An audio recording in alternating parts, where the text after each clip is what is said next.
my face now! Ooh, now! That was very rude of you. Get the fuck out of my face! Do you want to go to jail? Sir, ma'am, I don't really know what to call you. You're fucking done, man. I'm done. Evanesco. If only we could wave a Hogwarts wand and poof, make the woke crowd disappear. But alas, here we are, watching them stir up chaos yet again. This time, their target? The queen of wizardry herself, J.K. Rowling. Why is Hollywood losing its mind over her? And how did she single-handedly destroy woke culture with the flick of her pen? Stick around because this one's going to be wild. J.K. Rowling, the legendary mind behind Harry Potter, a powerhouse. She didn't just write about heroes, she became one, especially when it comes to standing up against nonsense, or should I say the woke. J.K. Rowling has proven time and time again that standing up to the woke crowd isn't just brave, it's a winning move.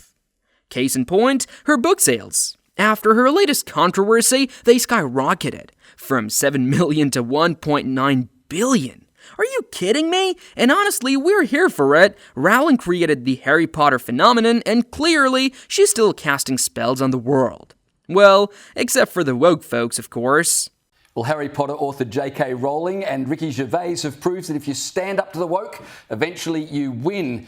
J.K. Rowling's book sales went from $7 million to $11.9 million worth last year. This despite the fact she was attacked by trans activists because she said that women deserve their own private spaces. As for Ricky Gervais, well, he's just won Best Stand-Up Comedy Series at the Golden Globes. Have a listen to that latest series. Here he is. Remember when she tweeted about these people? Her iconic line, I'm sure there used to be a word for those people. Wumben?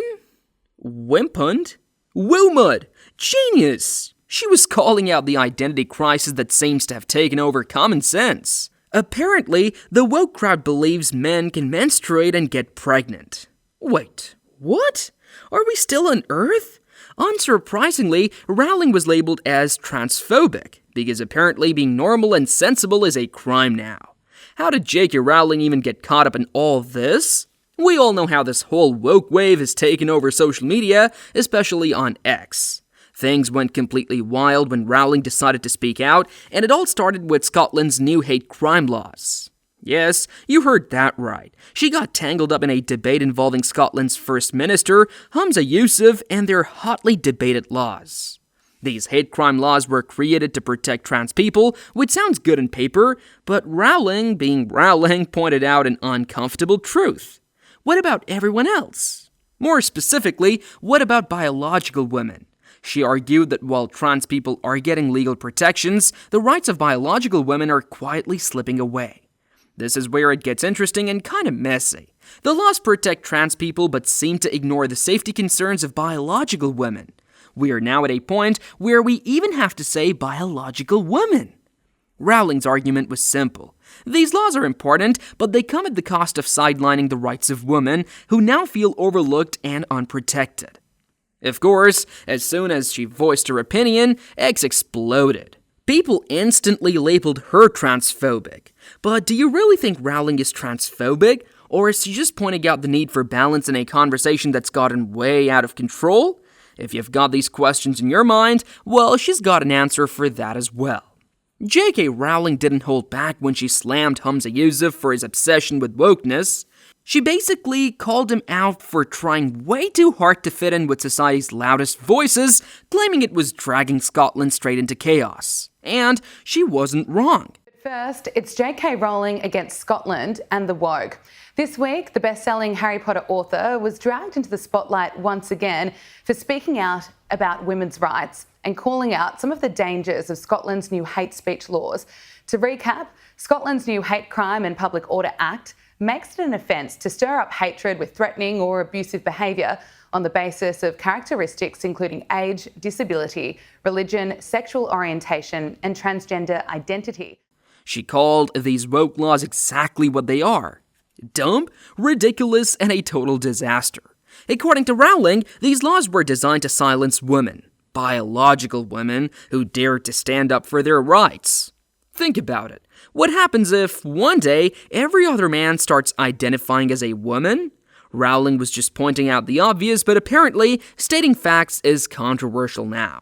All of the online abuse and the trolling and threats that J.K. Rowling has received from trans activists over the years for daring to speak about the issue of women's rights, the Harry Potter author isn't backing down. She's taken the fight up a notch and sounding the alarm so bravely, she invited police in Scotland to arrest her for daring to misgender several trans people who also happen to be convicted rapists, pedophiles and activists who've made violent threats towards women.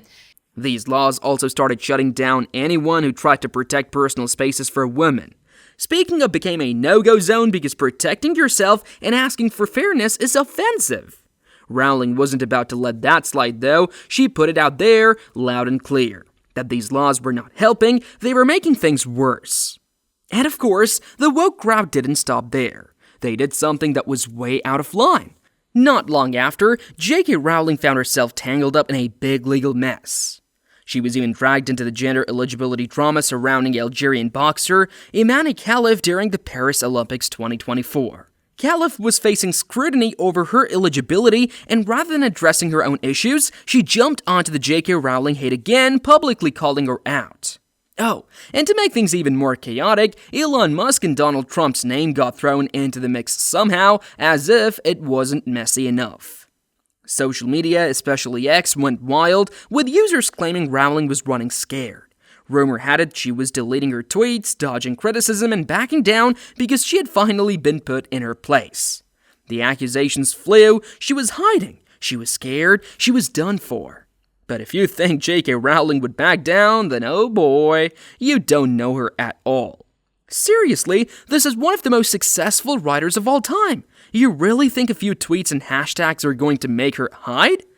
Please. She wasn't backing down. Instead, she came back stronger than ever, taking on the woke warriors with a full-force comeback. Rowling doubled down on her stance, standing firm on the idea of fairness in women's sports.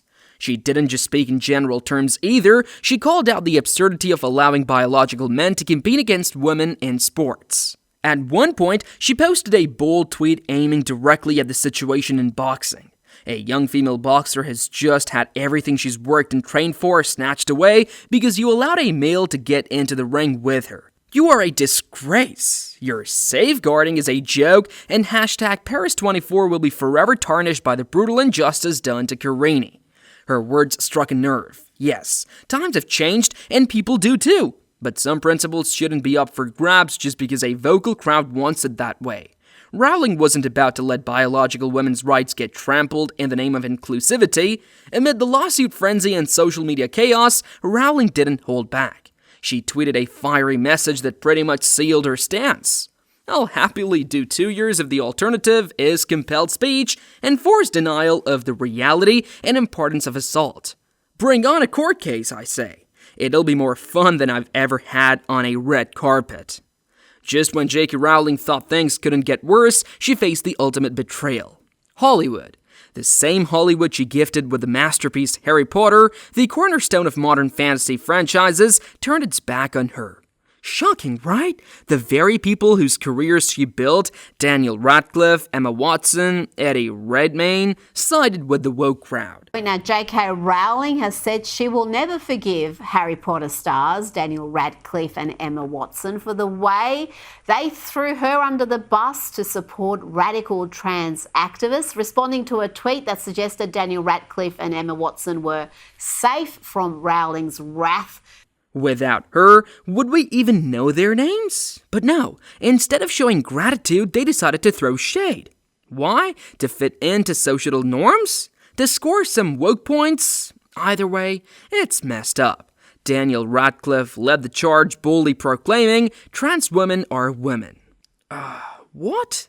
Isn't the whole point of trans to acknowledge the transition? Like, why are we replacing terms instead of creating new ones? Daniel even said he hadn't spoken to Rowling in years, but apologized on her behalf. For what exactly? Apologizing for her opinions? Then there was Emma Watson, who went full woke warrior. She tweeted things like trans people are who they say they are and deserve to live their lives without being constantly questioned. Okay, sure, no one's saying we shouldn't respect people, but when respect starts to erase biological women's spaces, don't you think it's going too far? And Eddie Redmayne, oh, he didn't hold back either. He just flat out said Rowling was wrong. Rowling, stunned by his betrayal, wasn't going to stay silent. She was baffled that these people who owed their platforms to her were now using them to push ideas that eroded women's rights. And then came the next bombshell. Rowling got arrested. The woke crowd reported her for misgendering someone on X, citing hate crime laws. It is as clear as day that these are hate posts. That's what's motivating her. What is it about J.K. Rowling? It's like people get stardust in their eyes and they can't comprehend that the person who wrote Harry Potter can possibly be bad or vindictive. When she clearly is. There's a mountain of evidence out there, black and white. If she was doing this, I'm tired of saying these examples. If she was doing this about any other minority, or if another person was doing the same thing, making lists including sex offenders and then putting black or Jewish people in, there would be uproar, absolute outrage. A woman defending women's rights was tossed in jail over a tweet. Did it scare her? Of course not. Rowling stood her ground, daring the police to arrest her if they thought she was wrong. She made it crystal clear. She wasn't backing down. Oh, and let's not forget puberty blockers, medications that delay puberty often given to minors. Rowling raised concerns about this. Rushing them into transitioning, she argued, is reckless and dangerous. Of course, the woke crowd lashed out, but then came the ultimate mic drop. The UK's National Health Service started pulling back on puberty blockers for minors. Score 1 for common sense. This wasn't just a win for Rowling, it was a win for everyone who believes in protecting kids, safeguarding women's rights, and keeping some semblance of sanity in the world. Rowling wasn't just fighting for herself, she was fighting for the future. So, love her or hate her, J.K. Rowling isn't backing down. She's fighting for what she believes in, no matter how much heat she takes. But what do you think? Let us know in the comment section below, and thanks for watching.